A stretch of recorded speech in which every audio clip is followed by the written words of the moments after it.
Assalamualaikum warahmatullahi wabarakatuh. Perkenalkan, nama saya Debbie Utami Mayangsari dari Paralel IP3B dengan NIM 225200095.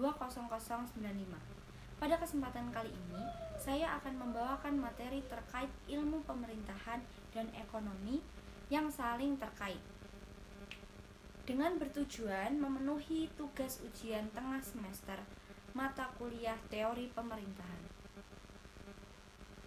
Yang pertama, pemerintahan mengandung ekonomi. Ekonomi juga bisa memandang pemerintahan. Penting bagi kita, ilmu pemerintahan itu menjalankan fungsi otoritas itu untuk mengatur, untuk memuat regulasi, distribusi, dan proteksi terhadap ekonomi.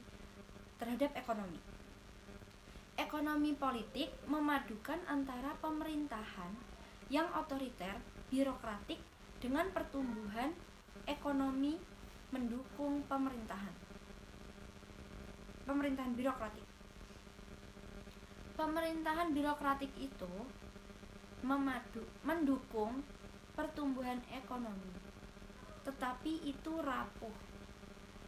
Dari buku yang berjudul Angrynomics, karya Eric Lonergan, menjelaskan bahwa sistem ekonomi negara itu seperti sistem komputer. Ada perangkat keras, ada pula perangkat lunak. Perangkat keras komputer yang terdiri dari CPU, VGA, dan hard disk bisa menjadi analogi sistem pemerintahan.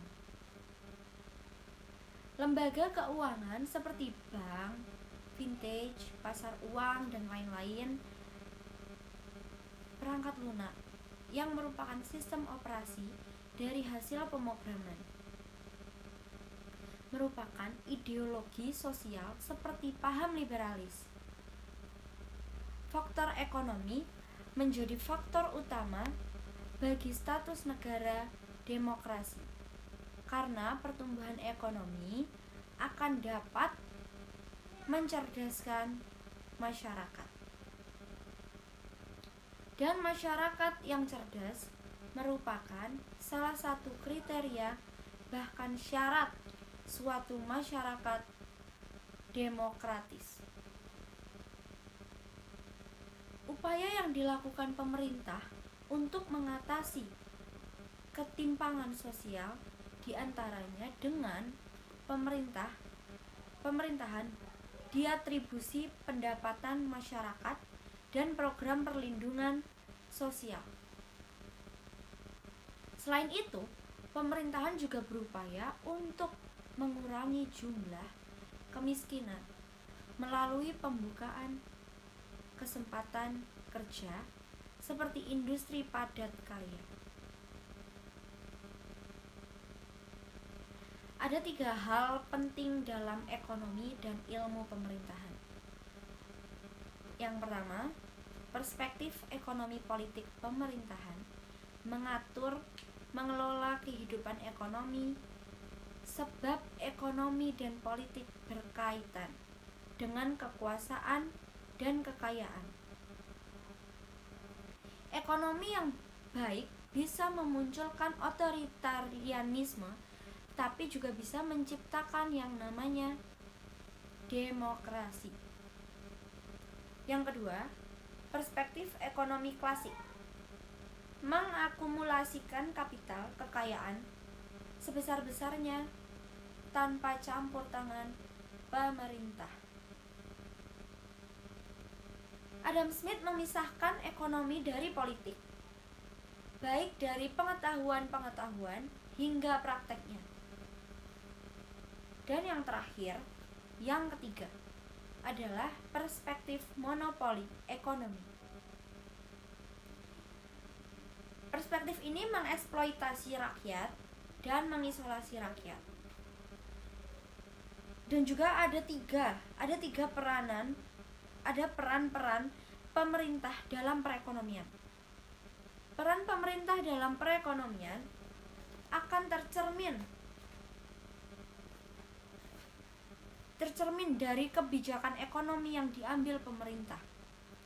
Dalam penggunaan anggaran pemerintah, ada 3 prinsip utama yang menjadi peran pemerintah dalam perekonomian, yang terdiri dari fungsi alokasi, fungsi stabilisasi, dan yang ketiga fungsi distribusi.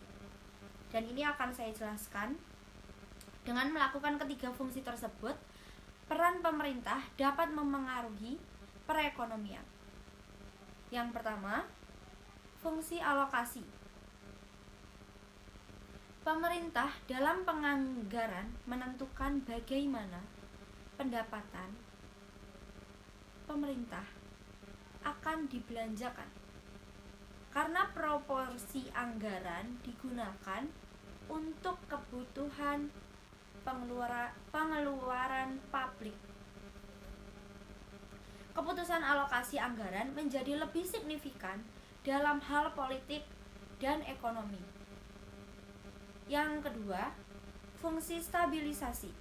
Stabilisasi ekonomi adalah salah satu tujuan yang berusaha dicapai pemerintah melalui manipulasi kebijakan fiskal dan moneter. Fungsi stabilisasi digunakan pemerintah untuk menstabilkan kondisi perekonomian. Dan yang ketiga, fungsi distribusi.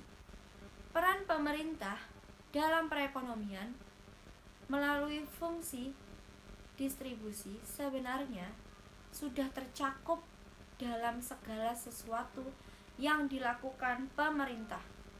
Konsekuensi redistribusi dari anggaran pemerintah dapat tercermin dalam berbagai cara.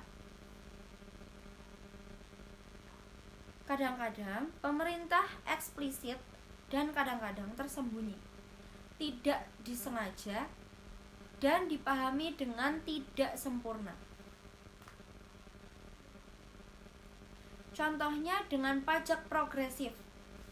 Orang yang akan mengeluarkan pajak yang lebih besar dibandingkan masyarakat miskin. Orang kaya penyumbang yang lebih banyak. Penggunaan anggaran dari pajak ini bisa untuk perbaikan fasilitas perawatan kesehatan bermanfaat bagi orang sakit, orang tua, dan mereka yang akan memiliki anak. Bila biaya kesehatan digratiskan, artinya semua orang bisa menikmati. Orang miskin dengan sumbangan pajak lebih sedikit dapat menikmati fasilitas kesehatan. Di sini ada fungsi distribusi dari pemerintah yang membuat alokasi kekayaan dari orang kaya didistribusikan ke orang miskin melalui kebijakan pemerintah. Sekian yang hanya dapat saya sampaikan. Mohon maaf jika terdapat kesalahan. Kurang lebihnya mohon maaf. Terima kasih. Wassalamualaikum warahmatullahi wabarakatuh.